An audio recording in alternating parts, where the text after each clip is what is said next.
Olá, bem-vindos ao Diálogo Brasil. Hoje vamos falar de uma dura realidade nacional. Segundo o IBGE, quase 13 milhões de pessoas estão sem trabalho. Ou seja, se a gente contasse cada dedo das mãos como se fosse 1 milhão, ainda faltariam dedos para representar o número de desempregados. Como as eleições de outubro podem transformar a situação do mercado de trabalho?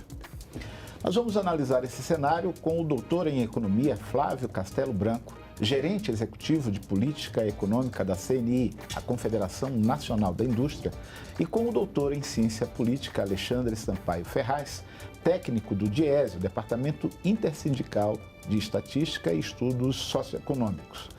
Mas antes de começar a nossa conversa, vou chamar a jornalista Graciele Bittencourt. Ela preparou alguns dados bem atuais e vai mostrar para a gente a quantas anda o desemprego no Brasil. Maranhão, o desemprego bateu na porta de muitas famílias brasileiras. De acordo com a última pesquisa do IBGE, 12,9 milhões de pessoas estão sem trabalho. Tem gente que está procurando emprego há mais de 2 anos e ainda não conseguiu um trabalho formal. São 3,1 milhões de pessoas nessa situação. O desemprego está impactando todos os estados, mas o caso mais grave é o do Rio de Janeiro. 4 anos atrás, o estado tinha 508 mil desempregados. Neste ano, o Rio tem 1.300.000 pessoas sem trabalho. Uma alta de 160%, segundo dados da Pesquisa Nacional por Amostra de Domicílios. E aí, com a falta de emprego, aumenta também o endividamento.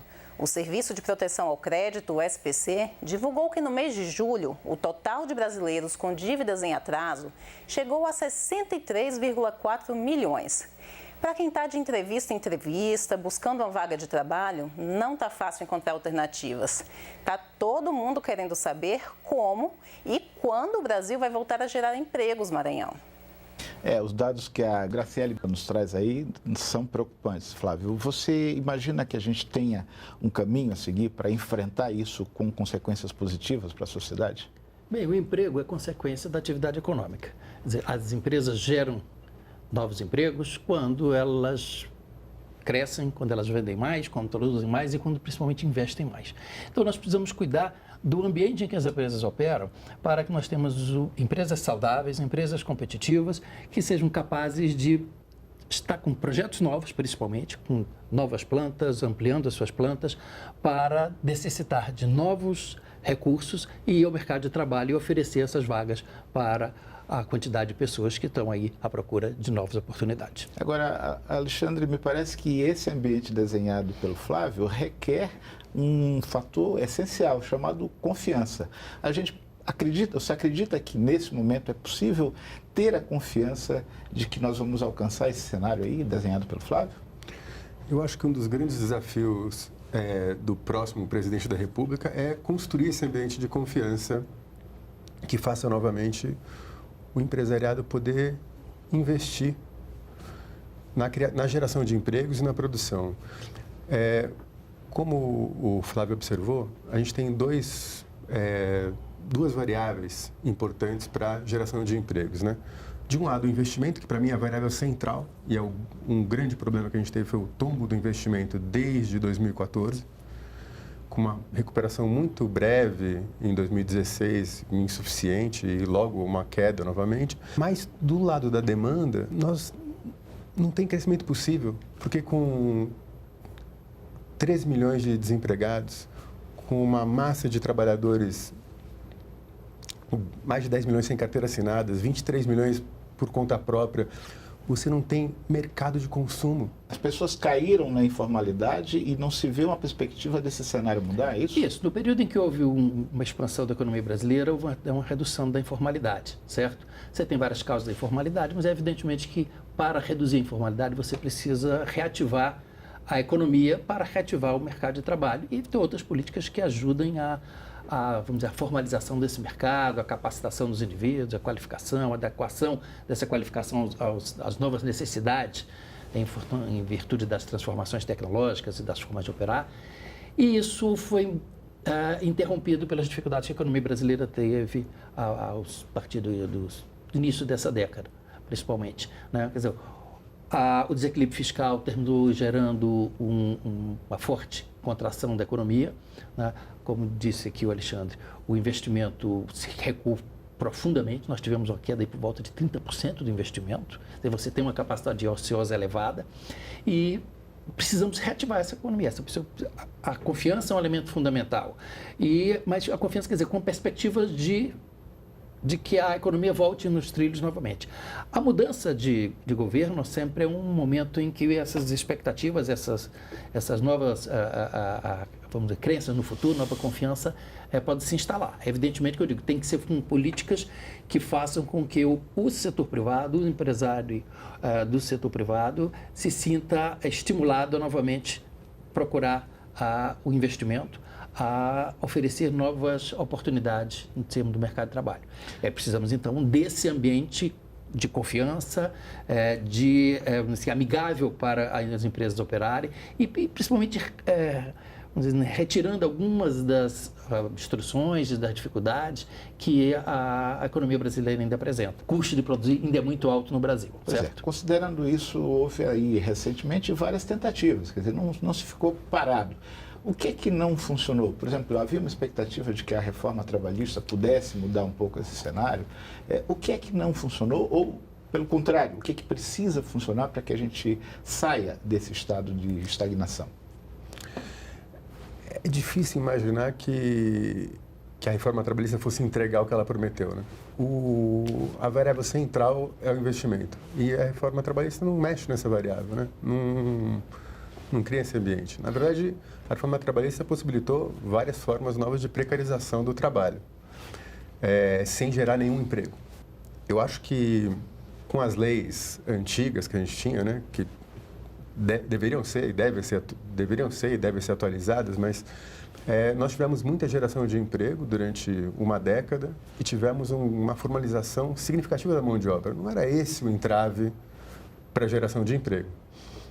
Eu acho que do lado do ambiente de negócio, realmente o Brasil precisa evoluir muito, né? A gente tem uma estrutura tributária, por exemplo, que é terrível para as empresas, né? Um cipoal jurídico, como diria um amigo meu, que as empresas têm que ter estruturas gigantescas só para cuidar dos aspectos tributários. É um custo absurdo. E o custo do capital, que é gigantesco também no Brasil. Olha, Alexandre, eu vou aproveitar esse momento. A gente vai ouvir agora a economista Maria Andréa Parente Lameiras, que é pesquisadora do IPEA, o Instituto de Pesquisa Econômica Aplicada. Ela aponta como saída para o desemprego a construção de um pacto social. Vamos acompanhar. A gente teve uma crise forte, a gente está começando a sair dessa crise e o que vai fazer com que a gente saia mais rápido ou menos rápido dessa crise é justamente essas propostas desse novo governo que será eleito. Ele tem que ser capaz de propor uma agenda, né, positiva, com as reformas que o país precisa, para que isso possa trazer de volta a confiança na economia brasileira, porque os investimentos e, consequentemente, o emprego só vai voltar se o empresário tiver confiança de que a gente está, de fato, entrando num novo ciclo de 4 anos, com responsabilidade fiscal, com regras fixas, com regras que vão se manter ao longo do tempo. A palavra-chave nesse momento é um pacto social para trazer de volta a confiança na economia brasileira. Flávio, a gente já ouviu várias vezes aí num passado recente falar de pacto. Esse pacto, ele é nos moldes antigos ou é um novo conceito de pacto que a gente está falando? Eu que sou economista, não sou cientista político para falar do pacto. O pacto, na verdade, tem que ser a estabilidade democrática, onde as questões que restringem o nosso crescimento possam ser discutidas de uma forma ampla e aberta. Eu acho que a oportunidade está dada. Evidentemente que nós precisamos ter líderes que conduzam a essa vamos dizer, essa discussão, a essa agenda construtiva para o Brasil. Ela mencionou aí as reformas, o Alexandre mencionou a reforma tributária, reduzir o custo de produzir no Brasil, os entraves de natureza regulatória, etc. e tal. Eu até vou voltar à questão da reforma trabalhista. Ela não vai mostrar grandes resultados enquanto você não tiver esse outro ambiente em que o investimento apareça. Porque o que ela iria produzir seria maior facilidade para a contratação, principalmente nas novas formas de contratação que ela permite, num ambiente mais flexível que a nova economia economia exige, certo? Agora, essa nova economia, para ela se instalar, para ela mostrar uma dinâmica forte, ela precisa deste outro ambiente de negócios, ambiente institucional e de confiança, que evidentemente, precisamos de estabilidade democrática e política e estabilidade das regras em que as empresas operam. Alexandre, você acha que há espaço para esse novo pacto? Você concorda com a opinião do Flávio? Eu acho que os economistas são centrais para o pacto, para qualquer pacto, né? Mas eu acho que o país precisa, novamente, que as forças sociais, né, se aliem em torno de um projeto de desenvolvimento. Eu acho que um país sem projeto de desenvolvimento, ele não vai a lugar algum, né? Então, nós temos tremendos desafios. Tem um novo mercado, um novo mundo do trabalho, né? A indústria 4.0, e esses desafios não serão vencidos se agirmos cada um por si. Se só com base no livre mercado, né? Na ideia de um livre mercado hipotético, cada um por si, isso daí não vai acontecer. Nós precisamos realmente de estabilidade, de confiança, de uma interação previsível dos principais atores, né, para poder dar esse ambiente de negócio. Veja só o que a gente tem hoje. Nós temos excesso de dinheiro no mercado, excesso de recursos. Estava discutindo com o Abjalde da CNI. Os fundos de investimento têm recursos em abundância, mas ninguém quer investir, não tem projeto. Alexandre, nós vamos fazer um breve intervalo, a gente vai voltar a esse assunto no segundo bloco. Já já a gente volta. É só um instante, daqui a pouco o Diálogo Brasil retorna.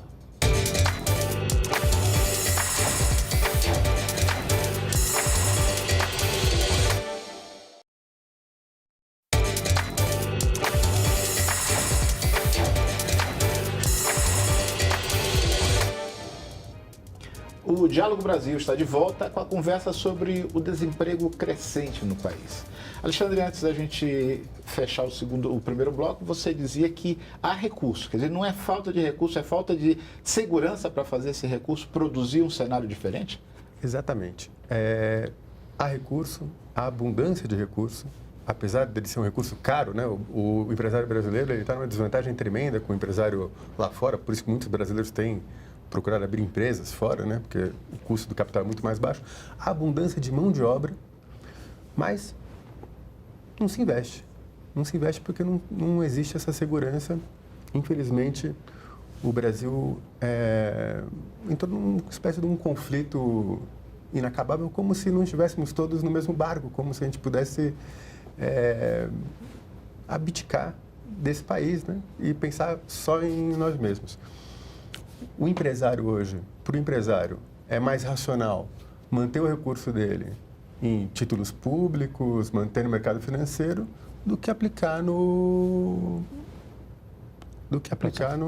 na produção. Na geração de emprego. Aproveitando essa deixa que você está dando, a gente vai ouvir agora a opinião do Cimar Azeredo, que ele destaca o problema da informalidade. Vamos ver. Em 2013, 2014, nós tínhamos cerca de 36 milhões de pessoas trabalhando com carteira de trabalho assinada. Agora, segundo os dados da PNAD contínua, o último dado divulgado pelo IBGE mostrou que esse número está em torno de 32 milhões, ou seja, é o menor índice da série. Isso aconteceu também em São Paulo, no Rio e em vários outros estados. Consequentemente, o resultado disso, o efeito colateral disso, é as pessoas buscarem, né, a informalidade. E aí as pessoas buscaram o comércio, serviço de alimentação, trabalhar como motorista de aplicativo. A maioria dessas pessoas que estão hoje na informalidade, né, chegando aí quase 40 milhões de brasileiros, você tem um grande número de pessoas que não estão sob a proteção social, ou seja, não estão contribuindo com a Previdência. No médio, no longo prazo, isso é ruim para quem está na informalidade e é ruim para o país, porque de alguma forma essa conta tem que ser paga. Flávio, esse é outro dado preocupante, né? Somando o aspecto que o Alexandre falava do recurso que fica retido pela insegurança, as pessoas terminam caindo numa informalidade que gera mais insegurança e gera falta de perspectiva futura, não é isso? Exatamente. Ele fez até uma ponte aí agora do nosso problema conjuntural, da recessão, problema conjuntural que já dura muito tempo, mas ela tem características mais conjunturais, da questão estrutural da economia brasileira, que precisa voltar a crescer, gerar mais empregos, inclusive para equacionar problemas como o da Previdência Social. Nós temos um déficit muito grande na Previdência Social, que precisa ser equacionado, evidentemente, com mudanças na legislação, na questão de benefícios,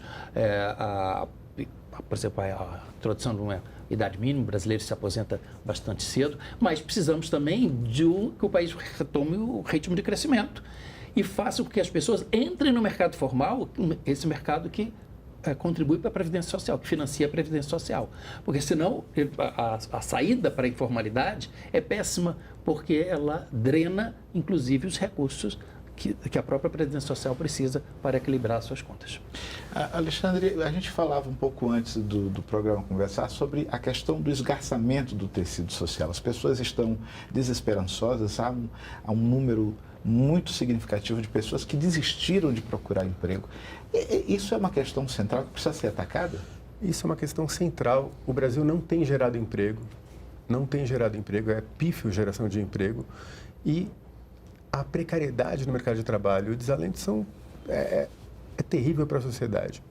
Hoje o desemprego só não cresce mais, só tem caído. Na verdade, o desemprego não tem caído nada, porque tem aumentado o desalento. As pessoas saem do mercado de trabalho, aí no dia que o pesquisador vai lá, ela fala assim, não procurei emprego, mas ela está desempregada. Ou está num subemprego, ou está num emprego que ela está trabalhando menos horas do que ela gostaria de trabalhar. Essa pessoa que está na informalidade, é um problema estrutural do Brasil, né, mas é gritante, porque 1/3 das pessoas empregadas praticamente no setor privado trabalham sem carteira assinada. Esse não é nem o conta própria, né? A pessoa que trabalha sem carteira assinada. Essa pessoa não tem proteção social nenhuma, ela não contribui para a Previdência, ela não recolhe FGTS, ela não vai pagar impostos relativos a isso, né, a folha, nada, ela não tem nenhuma perspectiva de se aposentar. Então, isso daí é um problema que a gente está gerando para o futuro a todo momento no Brasil. Nós temos que pensar urgentemente em instrumentos para retomar a formalização da mão de obra, para retomar o emprego formal. E isso é vital. Agora, você quer ver um aspecto também que é mais contundente? A nossa equipe foi às ruas conversar com jovens. Vamos saber quais são as dificuldades de quem busca o primeiro emprego. A maior dificuldade que o jovem tem hoje, assim como tantos outros no meio dessa crise, é a falta de oportunidades no mercado de trabalho. Não é? Graças a Deus nós temos a lei da aprendizagem que possibilita que o jovem tenha uma vaga disponível, porque a partir de um determinado número de funcionários a empresa é obrigada a dar uma oportunidade para ele. Quando um adolescente vai procurar, ele precisa ter experiência, não como se você chegar no local e você falar, preciso de emprego, eles vão perguntar pra gente, você tem alguma experiência? E você vai falar que não, eles vão fechar as portas para você. A gente manda os currículos para a empresa, somos chamados, né, para poder fazer a entrevista e não chamam. Eu me graduei e eu não consegui emprego na minha área, tive que ir para um emprego que não exigia a minha graduação, era um emprego de nível médio. Então, eu acho que o principal é que as pessoas tenham esperança e não desistam. A maior dificuldade para mim no momento tem sido a qualificação, né? Que eles estão exigindo estão exigindo qualificação, falta pessoas qualificadas, né? E eu não tenho faculdade, né? Então fica mais difícil de achar emprego. Flávio, um dos nossos entrevistados aí falou em não perder a esperança. Mas a gente tem, numa ponta, apesar de todo o esforço do governo para mudar esse cenário, você tem numa ponta pessoas desalentadas que desistem de procurar, estão há mais de 2 anos procurando emprego e não conseguem, e na outra ponta, jovens que tentam entrar no mercado de trabalho e também não têm uma resposta positiva. Você acha que a formação desse jovem tem um papel também importante nesse processo? Com toda certeza. Nós precisamos adequar a construção das competências com que as pessoas se qualificam para aquelas competências que as empresas precisam. É claro que nesse momento de recessão, fica difícil, você tem um fator adicional, que é a retração da economia e o baixo nível de emprego. Mas, por exemplo, há alguns anos atrás, talvez 8, 10 anos, uma da discussão no Brasil que se tinha era a escassez de mão de obra qualificada. Nós detectávamos nas nossas sondagens lá na CNI, exatamente os empresários dizendo que não encontravam as pessoas que precisavam. Ou seja, há um descompasso entre a formação que o mercado precisa e a qualificação que as pessoas têm.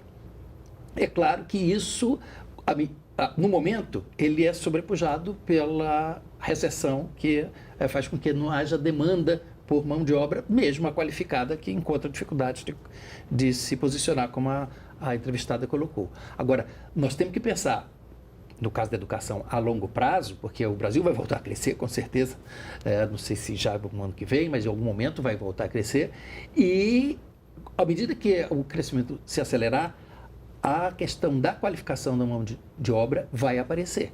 E você pode ter aí sim um descompasso entre o volume de pessoas que procuram emprego e a qualificação que o mercado quer que elas levem para esse mercado. E isso a gente precisa adequar.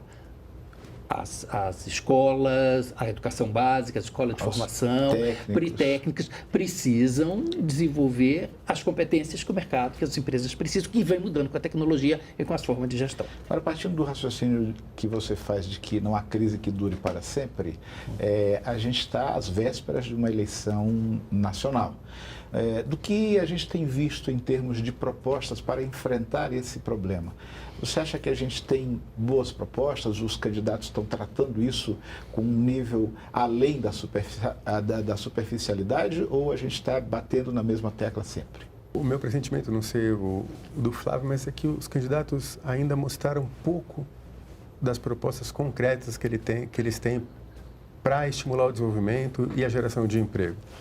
Eles estão muito preocupados no momento em atacar o problema fala da Previdência, da crise fiscal, ou fala da questão da reforma trabalhista em si, mas eu acho que tem poucas propostas concretas para efetivamente gerar emprego, fazer com que o empresariado volte a investir.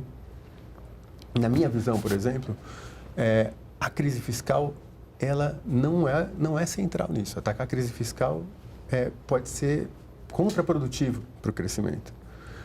Óbvio que é uma preocupação, não podemos voltar à situação, não podemos continuar na situação que a gente está de crise fiscal, mas também o setor privado, ele não pode ser tão Estado dependente para que a gente volte a crescer, né?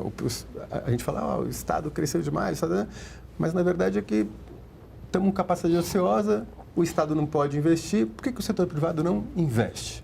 Flávio, a gente está com o nosso tempo já chegando ao final, mas eu não queria fechar essa conversa sem que você desse um parâmetro dessa resposta aí.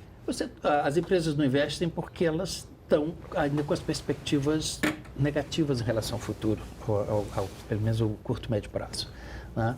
A capacidade ociosa existe, então não existe grande necessidade de você investir para o curto prazo. Mas para uma trajetória de crescimento sustentado, com toda certeza, e ela tem que ser alavancada no crescimento do investimento privado, porque o setor público não tem condição. Nós estamos no 5º ano de déficit público. Não tem de onde o setor público tira recursos para investimento. Então, nós temos que criar o ambiente para que o setor privado se sinta atraído a fazer novos investimentos e gerar empregos. Olha, eu agradeço muito a participação dos senhores e espero que a nossa conversa tenha contribuído para tornar um pouco mais claro esse assunto lá para quem está nos assistindo. E se você quiser saber mais sobre o nosso programa, entre no site da TV Brasil. Eu te espero na segunda que vem, às 10h15 da noite. Até lá!